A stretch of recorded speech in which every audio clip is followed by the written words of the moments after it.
తిరిగి BCN news కి స్వాగతం. పశ్చిమ గోదావరి జిల్లా భీమవరం మెంటేవారి తోటలోని శ్రీ విజయ కనకదుర్గ శ్రీచక్ర సహిత బాల త్రిపుర సుందరి అమ్మవారి దేవస్థానంలో నెల 22వ తేదీ నుండి అక్టోబర్ 2వ తేదీ వరకు జరగనున్న దేవి శరన్నవరాత్రి మహోత్సవ బ్రోచర్ను పుస్తకాలను మాజీ ఎమ్మెల్యే గ్రంథి శ్రీనివాస్ ఆవిష్కరించారు. మాజీ ఎమ్మెల్యే కార్యాలయంలో ఆలయ అర్చకులు కొమ్ము శ్రీనివాస్, ఆలయ కమిటీ సభ్యులు ఉత్సవ వివరాలను గ్రంథి శ్రీనివాస్ కు వివరించారు. బాల త్రిపుర సుందరి అమ్మవారి ఆశీస్సులు ప్రజలందరిపైన ఉండాలని గ్రంథి శ్రీనివాస్ అన్నారు.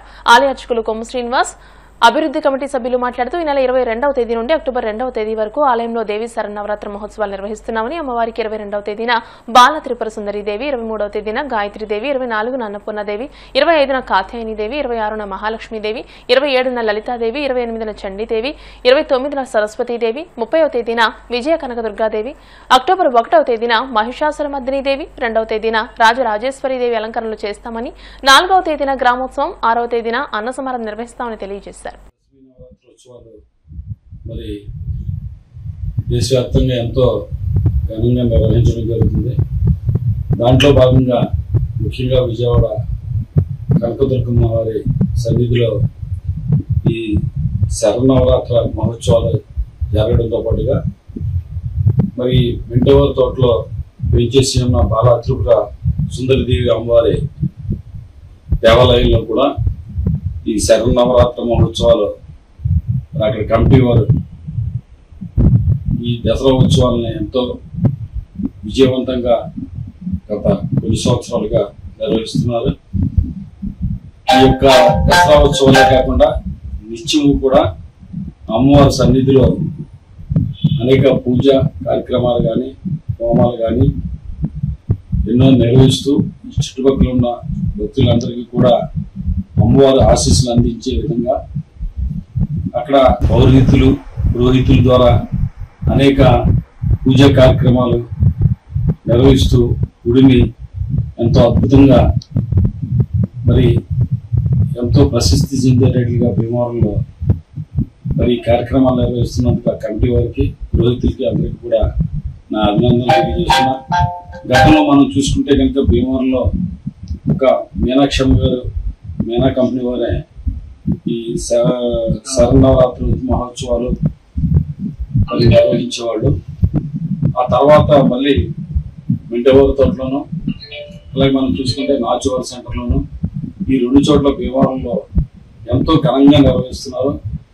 భీమవరం పట్టణానికి సంబంధించిన 50 మంది భక్తులు కూడా మెంటేవారి తోటలోని శ్రీదేవి బాల త్రిపుర సుందరి అమ్మవారిని, అలాగే మన నాచువారి సెంటర్లో కనకదుర్గమ్మ వారిని మహిళలందరూ కూడా దర్శించుకుని ఎంతో భక్తి శ్రద్ధలతో ఈ నవరాత్రులు నిర్వహించడం, ఆ అమ్మవారి ఆశీస్సులు భీమవరం పట్టణ ప్రజలందరినీ కాపాడటానికి ఎంతో మంది మహిళలు వారి భక్తి శ్రద్ధలతో చేస్తున్న పూజలు, ఆమెను ఆరాధించడం ఈ భీమవరాన్ని ఎప్పుడు కూడా రక్షిస్తాయని, ఇక్కడ ప్రజలందరినీ కూడా సుఖ సంతోషంతో ఆనందంతో వచ్చేటట్లుగా అమ్మవారి ఆశీస్సులు లభిస్తాయని చెప్పి ఆశిస్తూ మరొకసారి కమిటీ వారిని మనస్ఫూర్తిగా అభినందిస్తాం. మన భీమవరం పట్టణంలో మన మెంటేవారి తోటలో దినదినాభివృద్ధి చెందుతున్న శ్రీ బాల త్రిపుర సుందరీదేవి ఆలయం దసరా మహోత్సవాలు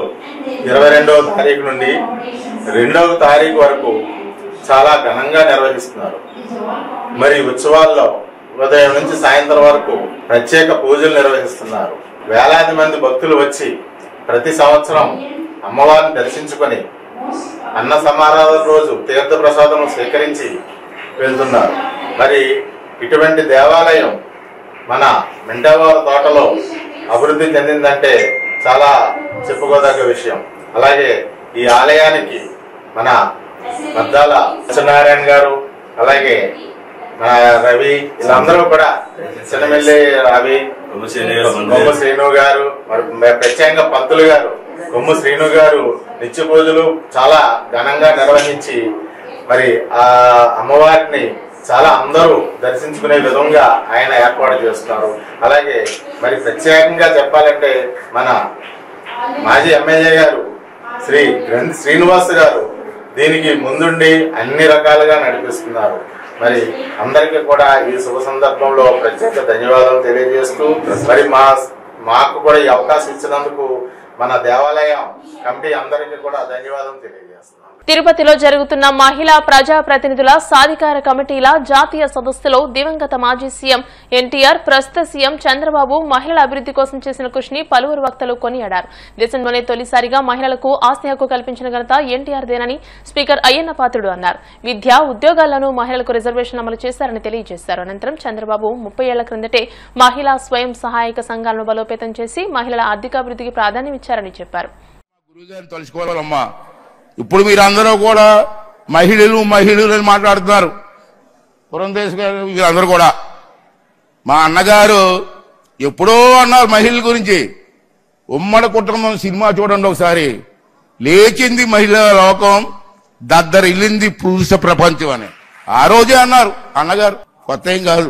అంచేత ఏదండి సారీ ఉమ్మడి కుటుంబం కొండమ్మ కదట. అసలు చూడండి, పిక్చర్ చూడండి.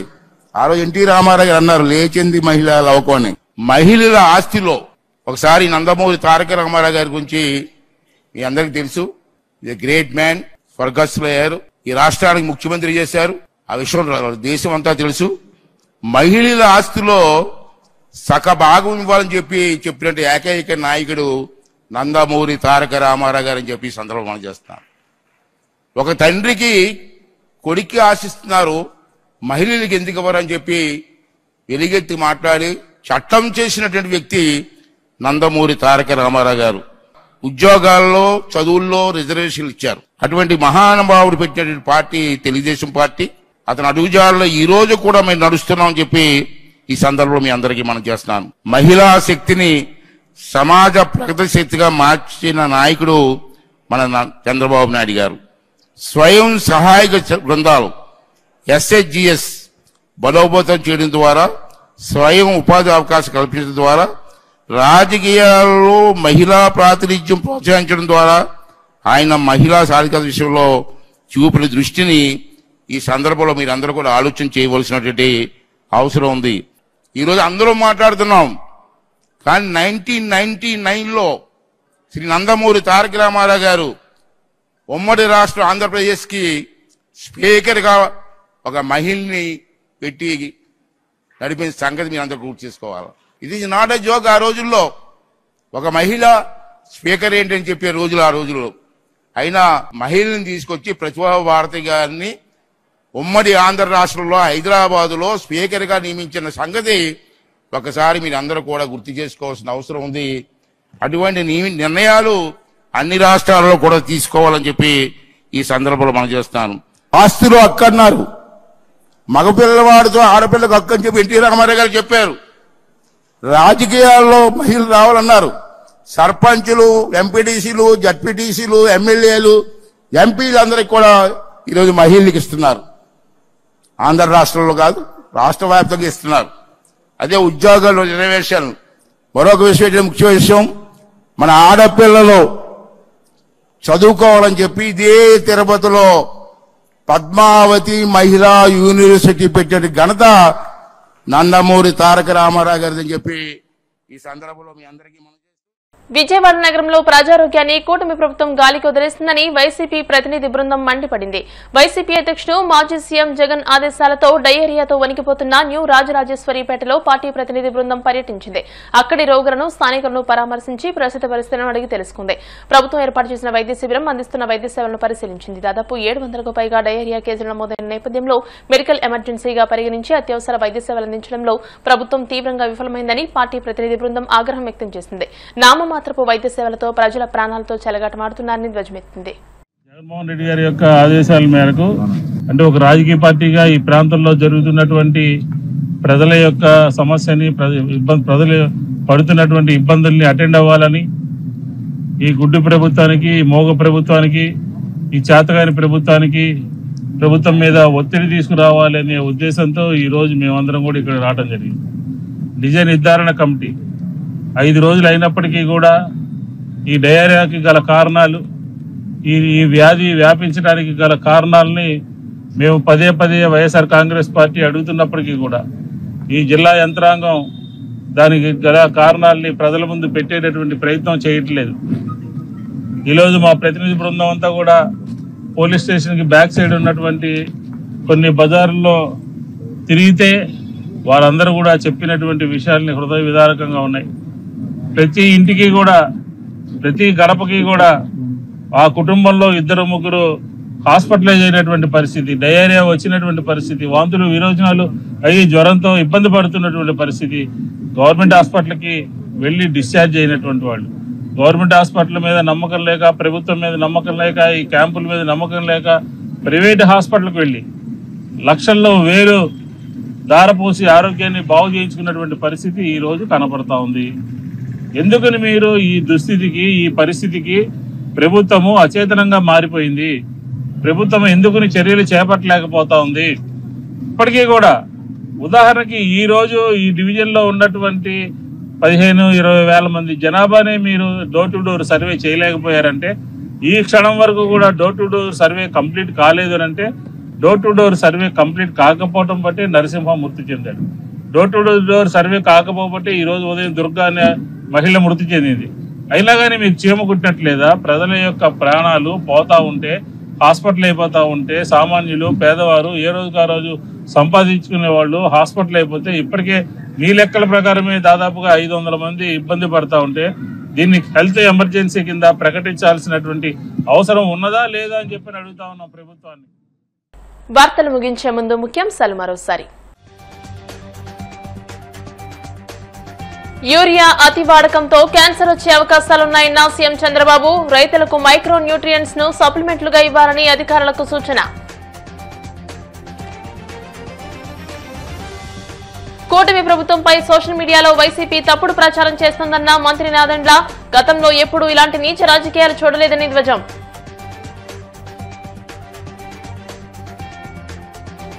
రాష్ట్రంలో కూటమి ప్రభుత్వం కులాల మధ్య చిచ్చు పెడుతోంది. వైసీపీ ఎమ్మెల్సీ బీసీ నాయకులు కౌరు శ్రీనివాస్ ఆగ్రహం.